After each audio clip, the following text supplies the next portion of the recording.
ये षड विकार हैं, 6 विकार हैं। काम, क्रोध, लोभ, मोह, मद, मत्सर। मत्सर का अर्थ है दूसरे से ईर्ष्या करना, मत्सर। मद का अर्थ है अभिमान। मोह का अर्थ है एक ही जगह रुके रह जाना, अटक जाना। देखो, कभी आपने देखा ना, किसी गीत की रिकॉर्ड बज रहा हो, ऐसे सुई चलती है उस पर, ग्रामोफोन पर, तो कभी कभी हम लोग बचपन में देखते उसकी सुई एक जगह अटक जाती थी तो उतना गाती रहती थी।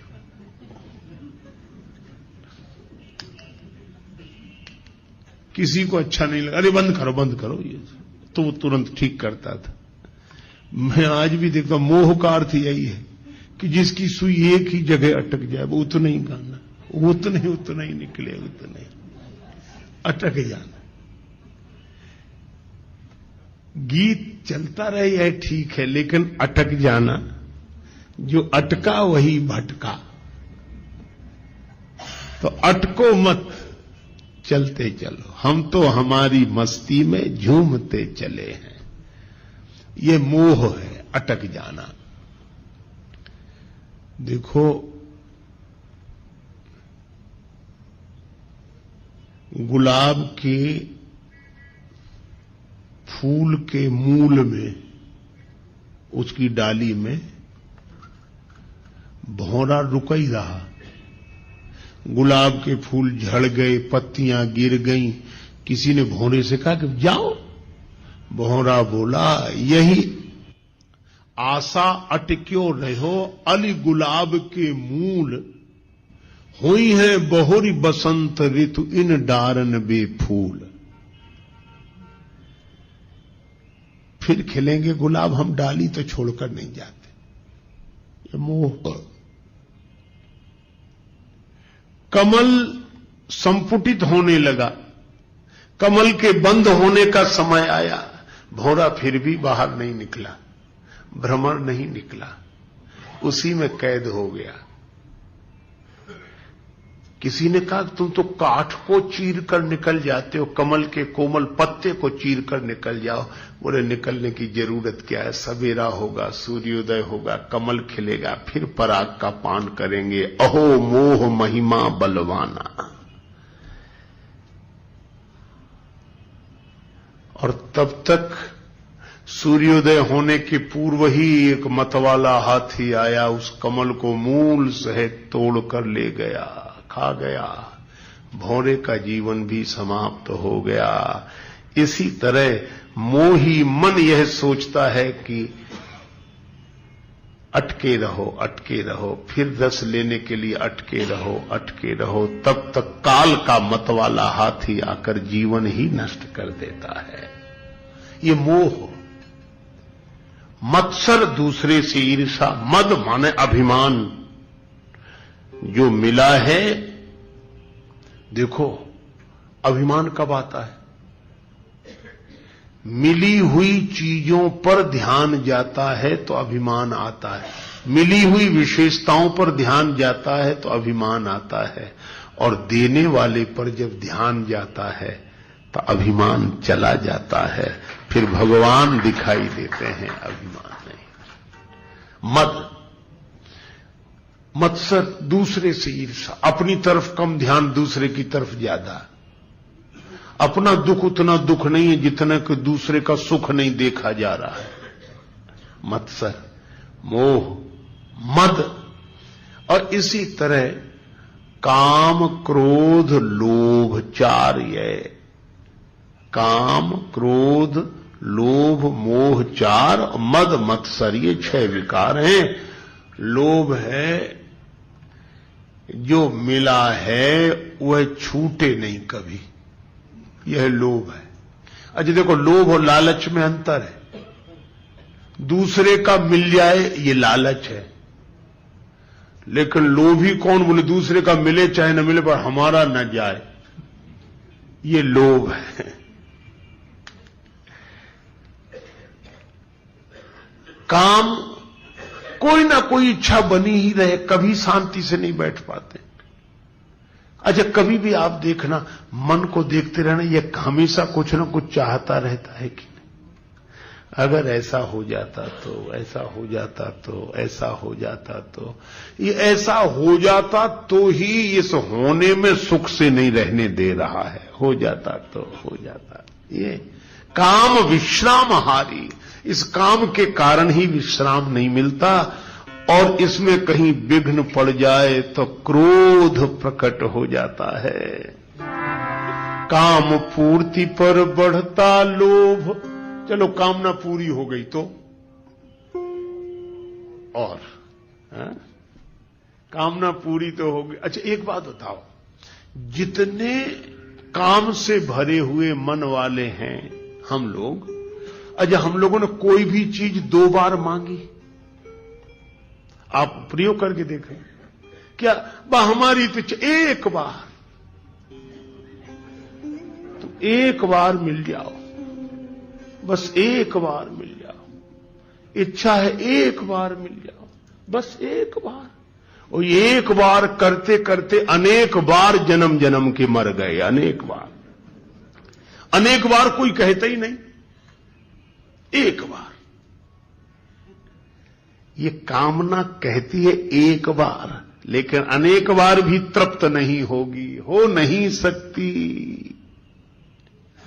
और इसमें विघ्न पड़ जाए तो क्रोध उत्पन्न होता है, और कामना पूरी न हो तो क्रोध उत्पन्न हो जाता है, कामना पूरी हो जाए तो लोभ उत्पन्न हो जाता है।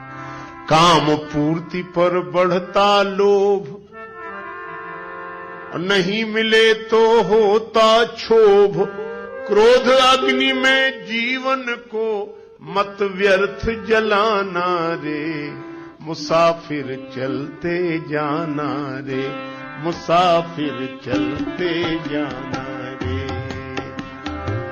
ना अटको ना भटको ये है देश बिराना रे, मुसाफिर चलते जाना रे,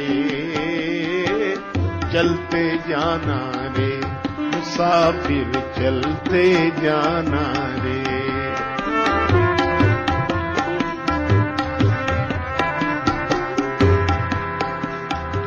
लेकिन अब एक कठिनाई है, हम आपको जो समझा रहे हैं पहली बार नहीं समझा रहे हैं, और आप भी पहली बार नहीं समझ रहे हैं। सब आप भी वही समझे हुए हैं और हम भी वही समझे हुए हैं। पर जब मौका आता है तो ये समझ काम देती है। आपकी तो देती होगी, हमारी तो नहीं देती। लेकिन अभी तो समझ ठीक है, पर भगवान की माया इतनी विकट है, ये माया तेरी बहुत कठिन है राम, ये माया तेरी बहुत कठिन है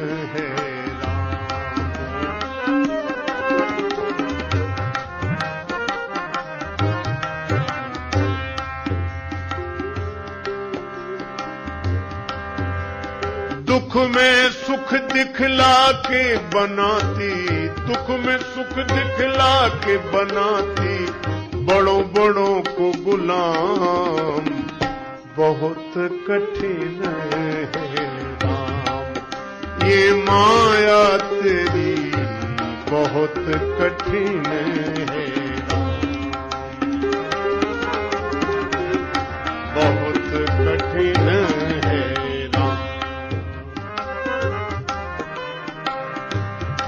अच्छा विचार करना, करता नित्य विरोध क्रोध का, कहता बुरा परिणाम। जो क्रोध का विरोध करते हैं गलत है, क्रोध नहीं करना चाहिए, क्रोध अच्छी चीज नहीं है, बात सही है, लेकिन उनको ही जब क्रोध आता है तब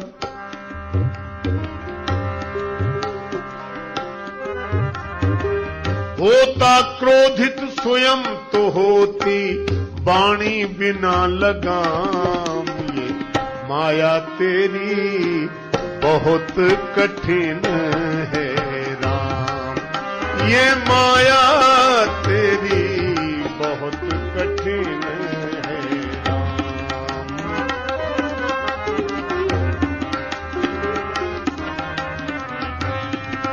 ये माया तेरी बहुत कठिन है राम।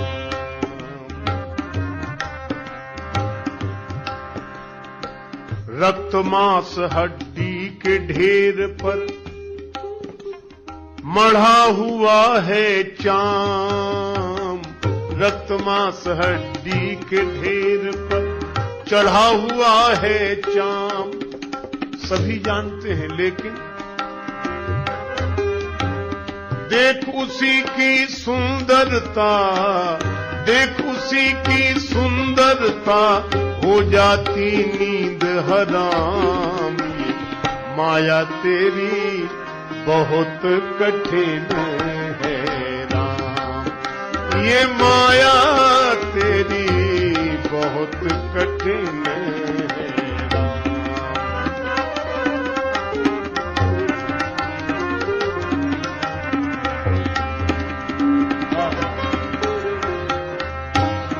कठिन है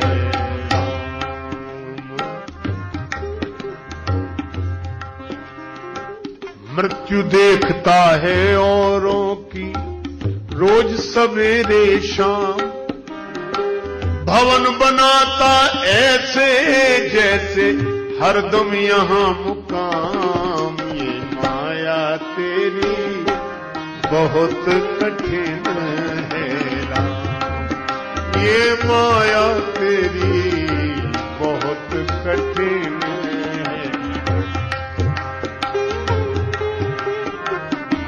बहुत कठिन है राम। राजेश्वर प्रभु तुम करुणा निधि, मायापति है नाम। राजेश्वर प्रभु तुम करुणा निधि, मायापति है नाम।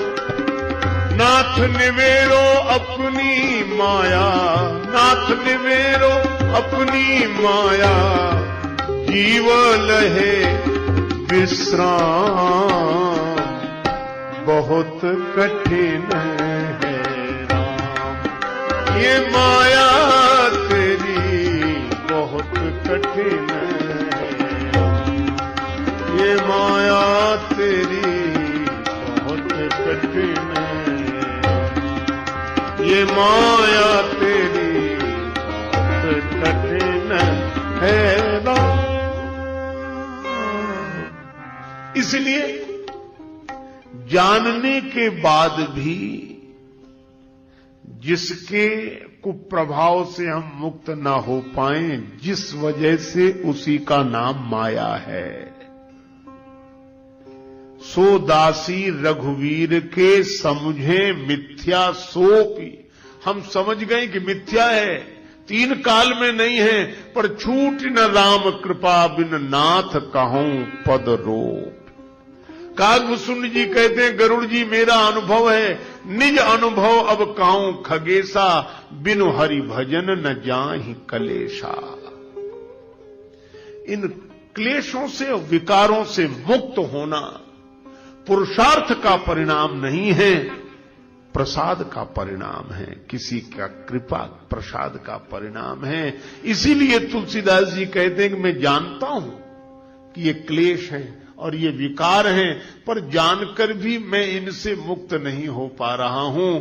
इसलिए दीन होकर हनुमान जी महाराज मैं आपकी शरण में आया हूं, इसलिए आप कृपा करो। क्या बोले, इन क्लेश और विकारों से मैं तो मुक्त नहीं हो पा रहा हूं, पर आप बल बुद्धि विद्या देहु मोही। लेकिन ये बल बुद्धि विद्या मिलने के बाद भी ऐसा ना हो कि जीवन वैसा ही बना रहे, तो और क्या करें? कहरहु कलेश विकार, हमारे क्लेशों को और विकारों को दूर करें। ऐसी तुलसीदास जी ने प्रार्थना की हनुमान जी से, हरहु कलेश विकार। और उसके बाद आरंभ करते हुए कहा, जय हनुमान ज्ञान गुण सागर, जय कपीश तिहु लोक उजागर, रामदूत अतुलित बलधामा, अंजनी पुत्र पवन सुत नामा।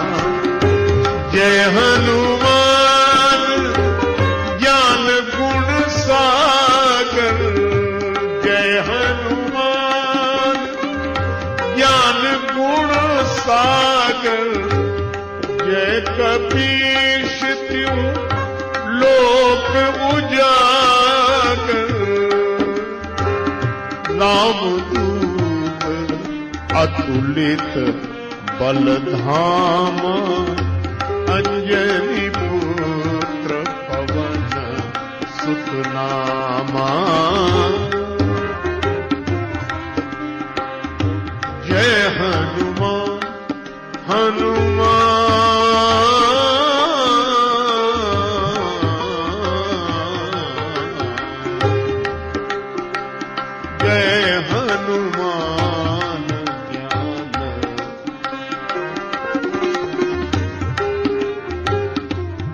श्री हनुमान चालीसा का आरंभ करते हुए गोस्वामी जी कहते हैं, जय हनुमान ज्ञान गुण सागर, जय कपीश तिहु लोक उजागर। हे हनुमान जी महाराज आपकी जय हो। आप ज्ञान और गुण के समुद्र हैं। हनुमान जी जैसा ज्ञानी कोई नहीं। हनुमान जी ज्ञानियों में अग्रगण्य है। किससे पाया है ज्ञान? बिनु गुरु होई की ज्ञान। तो हनुमान जी के गुरुदेव कौन है? सूर्य भगवान, जो सारे संसार को प्रकाश देते हैं। उनसे प्रकाश प्राप्त किया है हनुमान जी ने।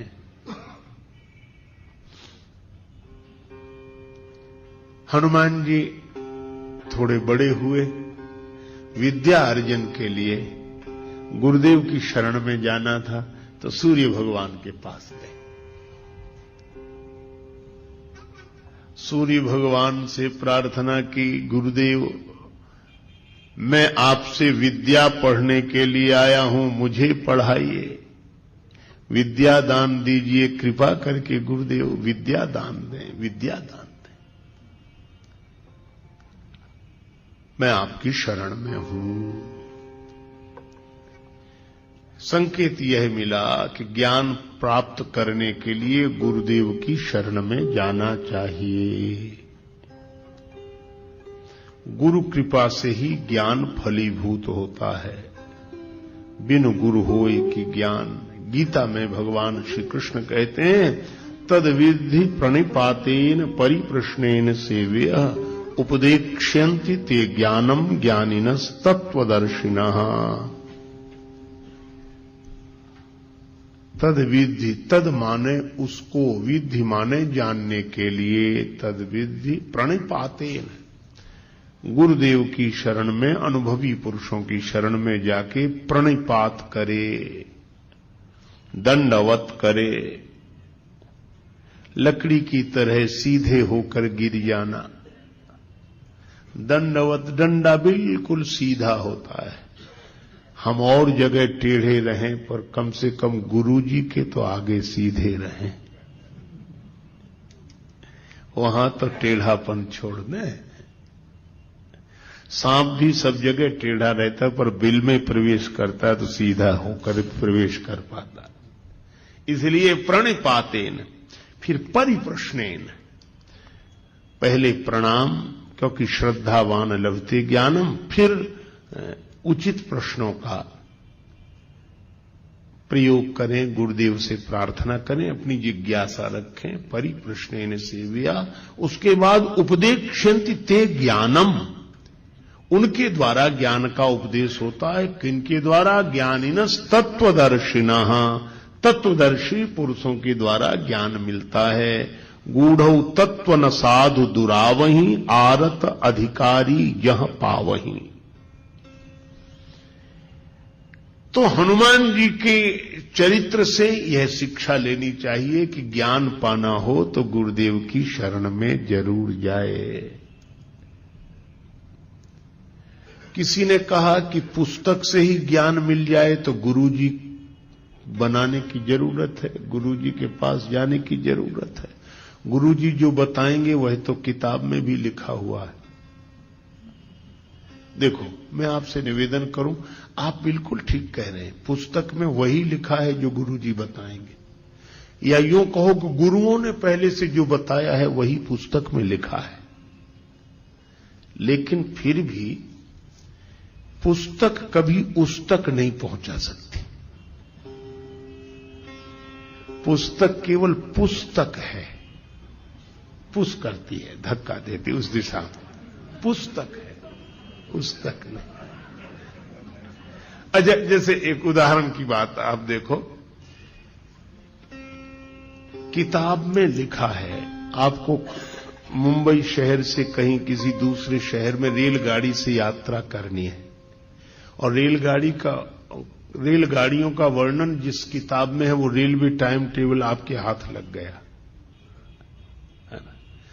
अब उसमें सभी रेलगाड़ियों का वर्णन है, उसमें सभी रेलगाड़ियां हैं और उसमें कोई भी रेलगाड़ी नहीं, हो ही नहीं सकती उसमें रेलगाड़ी है ही नहीं। लेकिन जिसमें रेलगाड़ी है नहीं, पता रेलगाड़ी का उसी से लगता है जिसमें नहीं है। और कोई सोचे कि किताब मिल गई है, अब रेल पकड़ने की क्या जरूरत, सब रेलें हैं इसमें। तो किताब लिए बैठा रहेगा, बताता तो रहेगा, पर वो पहुंच कहीं नहीं पाएगा। पर उस किताब को लेकर जो यात्रा कर चुका हो उससे पूछो, तो वह सही जगह का पता बताएगा। उस स्टेशन से यह गाड़ी मिलेगी, ऐसे टिकट लेना पड़ेगा, ऐसे बैठना पड़ेगा।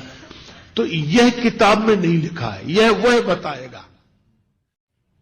ये 6 विकार हैं, 6 विकार हैं, काम, क्रोध, लोभ, मोह, मद, मत्सर। मत्सर का अर्थ है दूसरे से ईर्ष्या करना, मत्सर। मद का अर्थ है अभिमान। मोह का अर्थ है एक ही जगह रुके रह जाना, अटक जाना। देखो, कभी आपने देखा ना, किसी गीत की रिकॉर्ड बज रहा हो, ऐसे सुई चलती है उस पर, ग्रामोफोन पर, तो कभी कभी हम लोग बचपन में देखते उसकी सुई एक जगह अटक जाती थी तो उतना गाती रहती थी।